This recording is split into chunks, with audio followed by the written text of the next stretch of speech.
BJP नहीं चाहती कि इस देश का एक्सरे हो, डरते हैं एक्सरे से। सामाजिक न्याय का यही मतलब है, और सामाजिक न्याय का पहला कदम देश का एक्सरे करना है। हिंदुस्तान के किसी भी सेक्टर में पिछड़ों को, आदिवासियों को, दलितों को न्याय नहीं मिल रहा है। मैंने पहले भाषणों में कहा है कि इस देश में अलग अलग वर्ग के लोग हैं, पिछड़ी जात के लोग हैं, दलित हैं, आदिवासी हैं, माइनॉरिटी हैं, जनरल कास्ट के लोग हैं। हर समाज में कमजोर लोग हैं। ओबीसी समाज देश का सबसे बड़ा समाज है, मगर अगर मैं आज आपसे पूछूं कि इस देश में ओबीसी समाज की आबादी कितनी है, आप इस सवाल का जवाब नहीं दे सकते। दे सकते हैं? कोई नहीं जानता। और मैं सिर्फ एक बात आपके सामने रखना चाहता हूं। आप देश के किसी भी सेक्टर को देख लो, सरकार की बात करनी है तो मैंने पिछले भाषणों में कहा, जो देश की सरकार को चलाते हैं 90 अफसर हैं, आईएएस के अफसर हैं, 90 में से 3 ओबीसी वर्ग से आते हैं। और अगर 90 अफसर पूरे के पूरे बजट के बारे में निर्णय लेते हैं, तो ये ओबीसी अफसर 100 रुपए में से 5 रुपए का निर्णय लेते हैं। तो सरकार में ना ओबीसी की, ना दलित की, ना आदिवासी की भागीदारी है।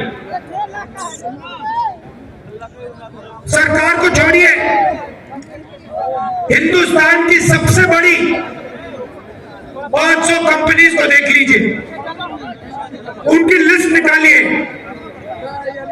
उनके मालिकों के नाम पढ़िए, आपको उन नाम में से एक दलित, एक आदिवासी, एक पिछड़ा नहीं मिलेगा।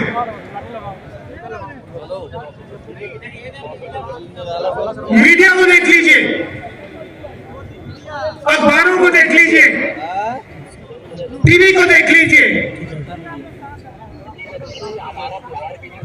एक मालिक ओबीसी वर्ग, दलित वर्ग, आदिवासी वर्ग का आपको नहीं मिलेगा।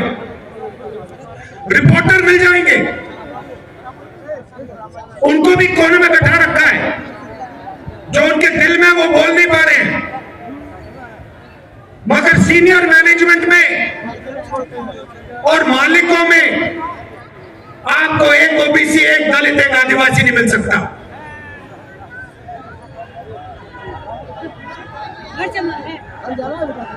प्राइवेट एजुकेशन के सिस्टम को देख लीजिए, प्राइवेट कॉलेजेस, यूनिवर्सिटीज को देख लीजिए, प्राइवेट अस्पताल देख लीजिए, एक मालिक आपको ओबीसी, दलित, आदिवासी का नहीं मिलेगा। तो मैं सिर्फ यह सवाल पूछ रहा हूं कि अगर हम सामाजिक न्याय की बात कर रहे हैं तो यह तो स्पष्ट है कि हिंदुस्तान के किसी भी सेक्टर में पिछड़ों को, आदिवासियों को, दलितों को न्याय नहीं मिल रहा है। अब सवाल बनता है, पहला कदम क्या होना चाहिए? किसी को चोट लगती है, पहला काम डॉक्टर कहता है, पैर में चोट लगती है, पहला काम डॉक्टर कहता है ऐसे करो, एक्सरे जाके कर लो। एक्सरे करने के बाद साफ पता लग जाता है कि हड्डी कहां से टूटी है। सही बात। मैं सिर्फ ये कह रहा हूं कि समय आ गया है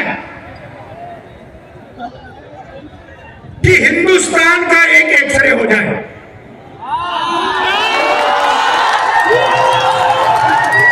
एक एक्सरे हो जाए, उसके बाद एमआरआई भी हो सकता है, मगर पहले एक एक्सरे हो जाए कि इस देश में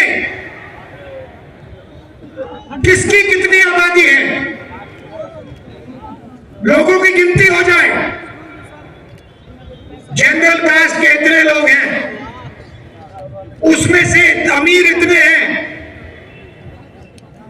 ओबीसी जात के इतने लोग हैं, उसमें से अमीर इतने हैं, गरीब इतने हैं, किसान इतने हैं, मजदूर इतने हैं, भूखे इतने हैं, आदिवासी के इतने लोग हैं। इसमें आदिवासियों में अलग ट्राइब्स के इतने लोग हैं, दलित इतने हैं, इसमें दलितों में ये अलग लोग हैं, ये भूखे मर रहे हैं, ये मजदूरी कर रहे हैं, ये सड़क बना रहे हैं।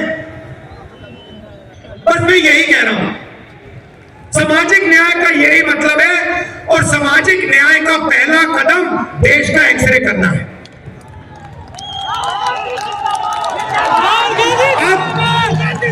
आप समझिए नीतीश जी कहां फंसे।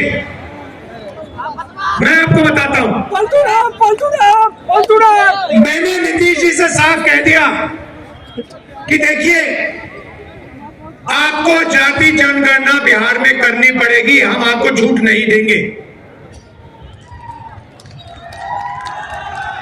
और आरजेडी ने, हमने ये काम नीतीश जी पर दबाव डाल के किया। अब क्या हुआ,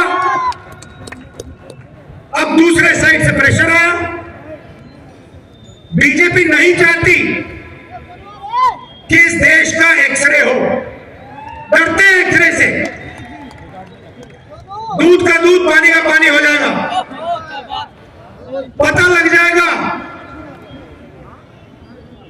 कि कितने ओबीसी हैं, कितने दलित हैं, कितने आदिवासी हैं।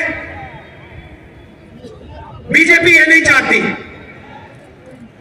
बीजेपी चाहती है कि आपका इधर ध्यान जाए, उधर ध्यान जाए, आगे पीछे ध्यान जाता जाए, मगर सामाजिक न्याय पे गलती से भी आपका ध्यान ना चला जाए। नीतीश जी बीच में फंस गए और बीजेपी ने उन्हें रास्ता, निकलने का रास्ता दे दिया और नीतीश जी उस रास्ते पे निकल गए। सामाजिक न्याय देने की जिम्मेदारी बिहार में हमारे गठबंधन की है। नीतीश जी की यहां कोई जरूरत नहीं है,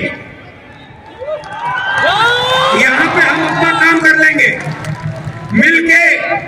हमारा गठबंधन यहां पे जो करना है कर देगा। ये हुई बात सामाजिक न्याय की। अब मैं आपको आर्थिक न्याय की बात करना चाहता हूं। आपने मुझे अभी वो माला दिया, मखाने वाला माला, उसको लाइए यहां जरा। कहां है वो?